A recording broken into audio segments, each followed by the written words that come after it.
1 ಲಕ್ಷ ಕೋಟಿ ಬಿಲ್ ಬಾಕಿ ಇರಬೇಕಾದ್ರೆ ಹಣಕಾಸು ಪರಿಸ್ಥಿತಿ ಯಾವ ರೀತಿ ಇದೆ ಅನ್ನೋದ್ರ ಮುಖ್ಯಮಂತ್ರಿಗಳು ಇನ್ನೊಂದ್ಸಲಿ ವಿಶ್ಲೇಷಣೆ ಮಾಡಿ ನಮ್ಗೆ ಹೇಳ್ಬೇಕು ಅಂತ ಹೇಳಿ ವಿನಂತಿ ಮಾಡ್ತೇನೆ. ಮಾನ್ಯ ಅಧ್ಯಕ್ಷರೇ, ಒಟ್ಟು ಮಾನ್ಯ ಮುಖ್ಯಮಂತ್ರಿಗಳು, ನಾನು ಅಕಾಡೆಮಿಕಲಿ ಕೆಲವು ವಿಷಯಗಳನ್ನ ನಿಮ್ಮಿಂದ ಅಪೇಕ್ಷೆಯನ್ನು ಪಡ್ತೇನೆ. ಬಂಡವಾಳ ವೆಚ್ಚಕ್ಕೆ ನಾವು ದೊಡ್ಡ ಪ್ರಮಾಣದಲ್ಲಿ ಖರ್ಚು ಮಾಡ್ತಾ ಇದ್ದೀವಿ, ನಮ್ಮ ರಾಜ್ಯದ ಬಜೆಟ್ ಗಾತ್ರಕ್ಕೂ ಬೇರೆ ರಾಜ್ಯದ ಬಜೆಟ್ ಗಾತ್ರಕ್ಕೂ ಬಹಳ ವ್ಯತ್ಯಾಸ ಆಗಿದೆ ಅನ್ನೋದನ್ನ ನೀವು ಅಂಕಿಅಂಶಗಳ ಮುಖಾಂತರ ಸಮರ್ಥಿಸಿಕೊಳ್ಳುವಂತ ಪ್ರಯತ್ನವನ್ನು ನೀವು ಮಾಡಿದ್ರಿ. ನಮ್ಮ CAG ರಿಪೋರ್ಟ್ ನಲ್ಲಿ ಒಂದು ಅಂಶವನ್ನು ನಿಮ್ ಗಮನಕ್ಕೆ ತರ್ತೇನೆ ಅಷ್ಟೇ ನಾನು, ಯಾಕೆಂದ್ರೆ ನಮಗೂ ಅರ್ಥ ಆಗಬೇಕು ಅನ್ನೋ ಕಾರಣಕ್ಕೆ. ಅವ್ರು ಏನ್ ಹೇಳ್ತಾರೆ ಅಂದ್ರೆ, ಬಂಡವಾಳ ವೆಚ್ಚ, ರಸ್ತೆ ಸೇತುವೆಗಳಿನ ಮೇಲಿನ ಬಂಡವಾಳ ವೆಚ್ಚ -31.05, ಮಾಧ್ಯಮ ನೀರಾವರಿ ಮೇಲಿನ ಬಂಡವಾಳ ವೆಚ್ಚ -18.54, ನಗರಾಭಿವೃದ್ಧಿ ಮೇಲಿನ ಬಂಡವಾಳ ವೆಚ್ಚ -94.89%. ಅದರಲ್ಲಿ ಅವ್ರು ಹೇಳ್ತಾರೆ, ವಿಶೇಷವಾಗಿ ಶಿಕ್ಷಣ, ಆರೋಗ್ಯ, ಕೌಶಲ್ಯಾಭಿವೃದ್ಧಿ, ಮೂಲಸೌಕರ್ಯ ಮತ್ತು ಸಂಶೋಧನೆ ಮತ್ತು ಅಭಿವೃದ್ಧಿಯ ಬಳಿ ಬಂಡವಾಳ ಹೂಡಿಕೆ ಮಾಡುವಲ್ಲಿ ಪ್ರಾಥಮಿಕ ಪಾತ್ರವನ್ನು ಹೊಂದಿದೆ ಎಂದು ಒಪ್ಪಿಕೊಂಡಿದ್ದರು. ರಸ್ತೆಗಳು ಮತ್ತು ಸೇತುವೆಗಳು, ನಗರಾಭಿವೃದ್ಧಿ ಮತ್ತು ಆರೋಗ್ಯದ ಅಡಿಯಲ್ಲಿ ಬಂಡವಾಳ ವೆಚ್ಚವು ಹಿಂದಿನ ವರ್ಷಕ್ಕೆ ಹೋಲಿಸಿದರೆ ಗಣನೀಯವಾಗಿ ಕಡಿಮೆ ಆಗಿದೆ ಎಂದು ಕೋಷ್ಟಕದಲ್ಲಿ ತಿಳಿಯಬಹುದಾಗಿದೆ ಅಂತ ಹೇಳ್ತಾರೆ. ನೀವು ಸುರೇಶ್ ಗೌಡ್ರು ಹೇಳಿದಂತೆ 84,000 ಕೋಟಿ ರೂಪಾಯಿ 84,000 ಕೋಟಿ ರೂಪಾಯಿಯನ್ನ ಬಂಡವಾಳ ವೆಚ್ಚಕ್ಕೆ ಖರ್ಚು ಮಾಡ್ತೀರಿ ಅಂತ ಒಂದ್ ಕಡೆ ಹೇಳ್ತೀರಿ. ಇಲ್ಲಿ ನಿಮ್ಮ ಕೋಷ್ಟಕದಲ್ಲೇ CAG ರಿಪೋರ್ಟ್ ನಲ್ಲಿ 7-8 ಡಿಪಾರ್ಟ್ಮೆಂಟ್ಗಳು ಎಷ್ಟು % ಮೈನಸ್ ಬಂದಿದೆ ಅಂತ ಹೇಳ್ತಾ ಇದ್ದಾರೆ. ಅದ್ರ ಅನುಭವ ನಮಗೂ ಇದೆ ಶಾಸಕರಿಗೆ. ನಮ್ಮ ಕ್ಷೇತ್ರಗಳಲ್ಲಿ ಯಾವುದೇ ಇನ್ಫ್ರಾಸ್ಟ್ರಕ್ಚರ್ ಡೆವಲಪ್ಮೆಂಟ್ಗೆ ನೀವು ದುಡ್ಡು ಕೊಡ್ಲಿಕ್ಕೆ ಸಾಧ್ಯ ಆಗ್ತಾ ಇಲ್ಲ.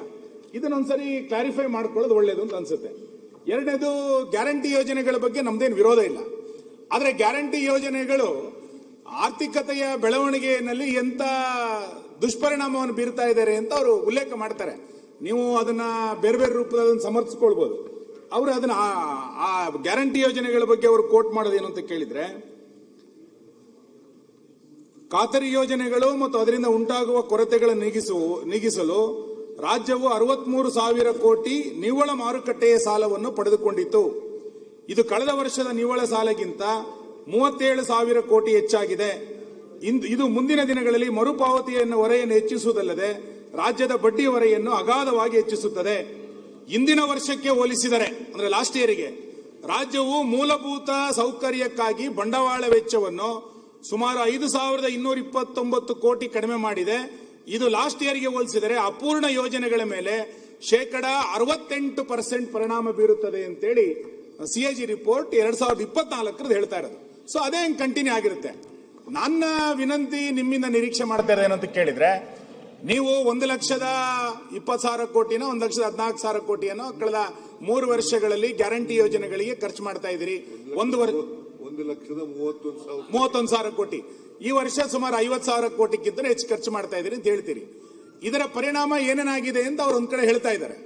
ಎರಡನೇದು, ಬಂಡವಾಳ ವೆಚ್ಚಕ್ಕೆ ಬೇರೆ ರಾಜ್ಯದನ್ನು ಹೋಲಿಕೆ ಮಾಡಿಕೊಂಡು ಇಲ್ಲಿ ನಮಗೆ ಸಮರ್ಥನೆ ಮಾಡ್ಕೊಳ್ಳೋಕ್ಕಿಂತ ಎಷ್ಟು % ಕಡಿಮೆ ಆಗಿದೆ ಎನ್ನುವಂಥದ್ದನ್ನು ಕೂಡ ಇದರಲ್ಲಿ ಕ್ಲಿಯರ್ ಇದೆ. ಇದನ್ನೊಂದು ಸ್ಪಷ್ಟೀಕರಣ ಮಾಡಬೇಕು. ಮೂರನೇದು, ನಾವು ನಿಮ್ಮಿಂದ ಏನ್ ನಿರೀಕ್ಷೆ ಮಾಡಿದ್ವಿ ಅಂತ ಕೇಳಿದ್ರೆ, ನಾನು ಬಜೆಟ್ ಭಾಷಣದಲ್ಲಿ ಅಂಕಿಅಂಶಗಳಿಗೆ ಹೋಗ್ಲಿಲ್ಲ, ಯಾಕೆಂದ್ರೆ ತುಂಬಾ ಜನ ಅದು ಮಾತಾಡಿದ್ರು ಅಂತ. 3 ವರ್ಷದ ಬಜೆಟ್ ಅನ್ನು ನೋಡಿ ಮಾನ್ಯ ಮುಖ್ಯಮಂತ್ರಿಗಳೇ. ಶಿಕ್ಷಣ, ಆರೋಗ್ಯ, ನಗರಾಭಿವೃದ್ಧಿ, ಗ್ರಾಮೀಣಾಭಿವೃದ್ಧಿ 3 ವರ್ಷದಲ್ಲಿ ಸೇಮ್ ಹೇಳಿದಿರಿ, ಅನುಷ್ಠಾನ ಆಗ್ಲಿಲ್ಲ. ನೀವು ಪ್ರಗತಿ ಪಥ ಯೋಜನೆ ಅನುಷ್ಠಾನ ಆಗಿದ್ಯಾ? 3 ವರ್ಷ. ನೀವು 2023ರಲ್ಲಿ ಹೇಳಿದ ಅನುಷ್ಠಾನ ಆಗ್ಲಿಲ್ಲ. KPSC ಸ್ಕೂಲ್ಗಳು ಅನುಷ್ಠಾನ ಆಗಿದ್ಯಾ? ಹೆಲ್ತ್ ಇಂದು ಅನುಷ್ಠಾನ ಆಗಿದ್ಯಾ? ಹಂಗಂತೇಳಿ 3 ವರ್ಷದಲ್ಲಿ ಅದನ್ನೇ ಹೇಳಿದ್ರಿ. ನಾನು ಓದು ಅಂದ್ರೆ ಹೇಳ್ತೀನಿ, ನೀವು 23ರಲ್ಲಿ 24, 25ರಲ್ಲಿ ಏನ್ ಹೇಳಿದ್ರಿ? 25, 26 ಹೌದು, ಕ್ಲಾರಿಫಿಕೇಶನ್. ಅನುಷ್ಠಾನ ಆಗ್ಲಿಲ್ಲ. ಹೌದು, ಅನುಷ್ಠಾನ ಆಗ್ಲಿಲ್ಲ ಅಂತಂದ್ರೆ ಮತ್ತೆ ಅದನ್ನ ಏನ್ ಹೇಳೋದು? This is A general budget. ಸುಮ್ನೆ ಎಲ್ಲನೂ ಅನುಷ್ಠಾನ ಆಗ್ಲಿಲ್ಲ ಅಂತ ಅನ್ನೋದೆಲ್ಲ ಇದೆಯಲ್ಲ, ಜನರಲ್ ಬಜೆಟ್ ಮೇಲೆ ಚರ್ಚೆ ಮಾಡೋದು ಆಗಿದೆ. ಅದು ನೀವು ಏನೇನು CAG ರಿಪೋರ್ಟ್ ಇದೆಯಲ್ಲ, ಅದನ್ನ ನೋಡ್ಬಿಟ್ಟು ಹೇಳ್ತೀನಿ. ನಾನು ಇನ್ನೂ ನೋಡಿಲ್ಲ, ಬೆಳಿಗ್ಗೆ ನೀವು ಇರ್ಲಿಲ್ಲ. ನಾನು ಟೀಕೆ ಮಾಡ್ಲಿಲ್ಲ, ನಾನು ಅಕಾಡೆಮಿಕಲಿ ಚರ್ಚೆ ಅಂತಾನೆ ಹೇಳಿದೆ.